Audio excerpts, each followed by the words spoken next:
Anxiety की, जो लगातार चिंता करने की आदत है, जो लगातार सोचने की आदत है, जो लगातार छोटी छोटी चीज़ों से परेशान होने की आदत है, तो हम ऐसा मान के चलते हैं कि ये हमारे ब्रेन की परेशानी है या हमारे ब्रेन में ही कोई दिक्कत है, लेकिन ऐसा नहीं है।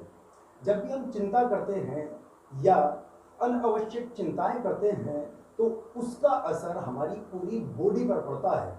नाउ अब हम जानेंगे ये जो एंजाइटी है या चिंता है ये हमारी बॉडी पर क्या असर लेकर चलती है। जो एंजाइटी है उसको मानना पड़ता है। ये बात बिल्कुल सही है कि चिंताएं तो लगातार होती हैं, सभी को होती हैं। एक चिंता आती है, काम खत्म होता है, चली जाती है, दूसरी चिंता आती है, काम खत्म होता है, चली जाती है। लेकिन कोई ऐसी चिंता है जो हफ्तों दर हफ्तों लगातार बनी हुई है, जो आपके नॉर्मल कामों को इफेक्ट कर रही है, जो आपके जो होम लाइफ है, जो आपकी होम लाइफ है उसको इफेक्ट कर रही है, तो साइंटिफिकली ऐसा माना जाता है कि वो नॉर्मल नहीं है। उसके लिए आपको अपने डॉक्टर के पास जाने की ज़रूरत है, क्योंकि आप लगातार वरीसम रहेंगे या चिंता के साथ रहेंगे तो जो आपके ऑर्गन है धीरे धीरे उन पर इफेक्ट आना शुरू हो जाएगा या फिर आपको एंजाइटी डिसऑर्डर हो जाएगा। नाउ ये जो चिंताएं हैं, एंजाइटी है, ये अलग अलग सिस्टम पर क्या इफेक्ट डालती है की आदत। अगर आप चिंता करते हैं, आपको चिंता करने की आदत है, आपको वरी करने की आदत है, तो आपका ब्लड प्रेशर ऊपर की तरफ जाएगा। ये बात बिल्कुल सही है कि हार्ट प्रॉब्लम या हार्ट अटैक की जो पॉसिबिलिटी होती है वो बढ़ जाती है। जिन लोगों में स्ट्रेस ज़्यादा रहता है वो हार्ट अटैक के प्रॉन हो जाते हैं। जो ब्रेन का स्ट्रोक है वो वास्तव में लिंक माना जाता है। साइंटिफिकली ये माना जाता है कि आपको ज़्यादा एंजाइटी के साथ स्ट्रेस है तो आपका स्ट्रेस हार्मोन्स ऊपर की तरफ जाएगा है। स्ट्रेस हार्मोन्स में सबसे ज़्यादा इम्पोर्टेंट पर कोर्टिसोल माना जाता है। आपकी हार्ट रेट ऊपर की तरफ जाएगी, आपकी जो ब्लड वेसल्स हैं या खूनी नसें हैं वो अंदर हल्का सा इन्फ्लामेशन डेवलप करेंगी, और जब इन्फ्लामेशन डेवलप होगा तो आर्टरी जो है वो थोड़ी हार्डन्ड होती है, आपका अनहेल्थी कोलेस्ट्रॉल डेवलप होगा, उसके बाद परेशानी। Now, second one is the nervous system। जैसा कि आप जानते हैं कि ये हमारी बॉडी का सबसे इम्पोर्टेंट नेटवर्क है, जो brain, spinal cord, nerve and neuron, इन चार चीज़ों से मिलकर बना होता है। जब भी आपको एंजाइटी होती है या परेशानी में घिरे होते हैं तो आपकी बॉडी स्ट्रेस हार्मोन्स बनाती है, आपकी हार्ट रेट ऊपर की तरफ जाती है, आपकी ब्रीदिंग डिस्टर्ब होती है, आपकी ब्लड शुगर भी ऊपर की तरफ भागती है, आपकी बॉडी का जो सर्कुलेशन है वो हाइपर डायनामिक रहता है, यानी तेज रफ्तार में भागता है।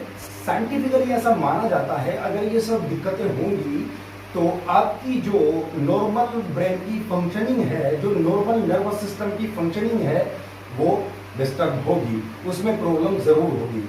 Number 3, muscles in the shoulder, in the neck, they are the target. जब भी आप चिंता करते हैं या वरीसम होते हैं तो आपकी जो मसल्स है, आपकी जो शोल्डर की मसल्स है और जो नेक की मसल्स है वो टेंस होती है। साइंटिफिकली ऐसा माना जाता है कि अगर आपको लगातार एंजाइटी रहती है और लगातार आप वरीसम रहते हैं तो आपकी जो शोल्डर और नेक की मसल्स है वो टेंस होती है, जिससे आपको माइग्रेन और टेंशन हेडेक डेवलप होने की संभावना बढ़ जाती है। इतनी भी मसल्स थेरेपी हैं, जैसे आप थेरेपी कराते हैं जिनमें मसाज, जिसमें आप मसाज कराते हैं और मसल्स रिलैक्स टेक्निक हो या डीप ब्रीदिंग हो, इन सारी चीज़ों से इसमें फ़र्क पड़ता है। अब इसमें सबसे ज़्यादा जो दर्द होता है वो माइग्रेन में होता है। जब आप इतनी एंजाइटी और चिंता में रहेंगे, वरीसम रहेंगे, तो आपकी जो टारगेट मसल्स हैं वो नेक की हैं और शोल्डर की हैं, ये टेंस होंगी, आपको माइग्रेन डेवलप होगा या टेंशन हेडेक डेवलप होगा जिसमें बहुत पेन होता है। Now look at the breathing. जब आप बहुत ज़्यादा चिंता करते हैं तो आपने खुद मार्क किया होगा कि आपकी सांसें लंबी लंबी चलने लगती हैं या आप सांसें गहरी गहरी लेने लगते हैं। आप इसको महसूस भी नहीं करते, आप इसको रियलाइज भी नहीं कर पाते लेकिन अगर आपको परेशानी है, आप परेशानी में हैं, अगर आपको चिंताएं हैं, तो आपकी बॉडी ऐसा ऑटोमेटिकली करती है, ये कोई प्रॉब्लम नहीं है। लेकिन अगर आप ऑलरेडी ब्रीदिंग ट्रेबल हैं, यानी जैसे आप अस्थमा के पेशेंट हैं या आपको कोई लंग्स डिजीज है और उसके चलते आपको डीप ब्रीदिंग हो रही है, साथ में आपको एंजाइटी है, तो आपकी जो ब्रीदिंग प्रॉब्लम है वो एक्सरबेट हो जाएगी। ये एक चौथा आयाम है जिसे आपको समझने की जरूरत है। अगर आपको लगातार स्ट्रेस है, आपका लगातार कोर्टिसोल ऊपर की तरफ जा रहा है, तो आपकी जो ब्लड शुगर है वो भी ऊपर की तरफ जाने की ताकत रहेगी। और अगर लगातार ब्लड शुगर की ऊपर जाने की ताकत रहेगी, तो जो इंसुलिन रेजिस्टेंस होने की संभावना है वो बढ़ जाएगी। और अगर आपको एक बार डायबिटीज मेलाइटिस हुई, तो फिर जो डायबिटीज के कॉम्प्लिकेशन है वो जरूर आएंगे ही आएंगे। The next one the immune system. अगर आपको कांस्टेंट एंजाइटी है, एंजाइटी स्टेट है, आप लगातार चिंताएं करते हैं, तो आपका इम्यून सिस्टम डिप्रेस्ड होकर चलता है। अगर इम्यून सिस्टम डिप्रेस्ड होकर चलेगा, तो जो इसके फिजिकल इफेक्ट्स हैं वो जरूर दिखाई देंगे। और जो छोटे छोटे ऑर्गेनिज्म हैं, वायरसेस हैं, आप उनके लिए एक टारगेट हो जाते हैं।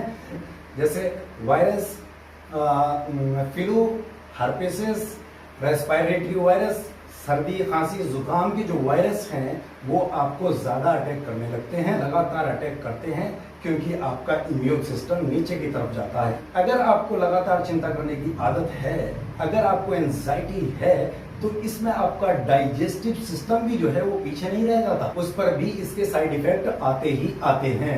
ना आपने मार्क किया होगा, जब भी आप चिंता करते हैं, आपको नर्वसनेस होती है, तो आपकी जो खाने की थैली है उसमें बटरफ्लाई महसूस होती है। एक्चुअली जब भी नर्वसनेस होगी, जी मतलाने लगेगा, या आप नोजियस फील कर सकते हैं, और या वोमिटिंग भी हो सकती है। अगर ज्यादा स्ट्रेस परसिस्ट करता है तो पेट में दर्द, एसिडिटी, अल्सर जैसी जो है प्रॉब्लमें होती है, या एसिड रिफ्लैक्स की जो संभावना है वो बढ़ जाती है। ऐसे ही इंटेस्टिन, अगर इंटेस्टिन पर इसका इफेक्ट आया, तो जो इंटेस्टिन के फंक्शन है उसको डिस्टर्ब करेगा। अगर उसके फंक्शन को गड़बड़ करेगा, तो आपको डायरिया या अल्टरनेट डायरिया और कॉन्स्टिपेशन डेवलप होगा।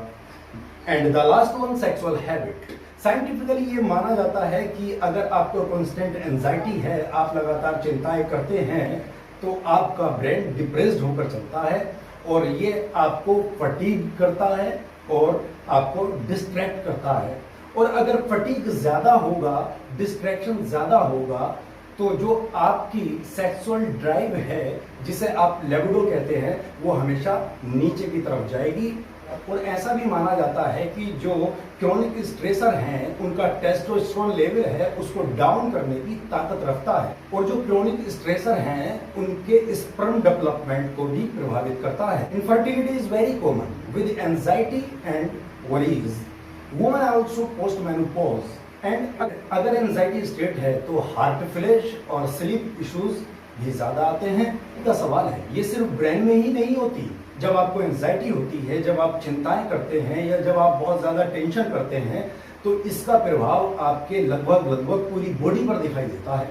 चाहे वो नर्वस सिस्टम हो, चाहे वो हार्ट हो, चाहे वो डाइजेस्टिव सिस्टम हो, चाहे वो इम्यून सिस्टम हो, चाहे वो नर्वस सिस्टम हो, लगभग या आपका सेक्स लाइफ हो, तो इसका असर सभी पर होता है। तो हमें एंजाइटी को अलग करने की जरूरत है अगर अपने ऑर्गन्स को ऑप्टिमाइज रखना है। तो दोस्तों, ये वीडियो अगर आपको एंजाइटी को समझने में मदद करता है तो इसको जरूर शेयर कीजिए, और हमारे चैनल को लाइक कीजिए, सब्सक्राइब कीजिए एंड शेयर कीजिए प्लीज। धन्यवाद। तो चलिए फिर मिलते हैं, गुड बाय।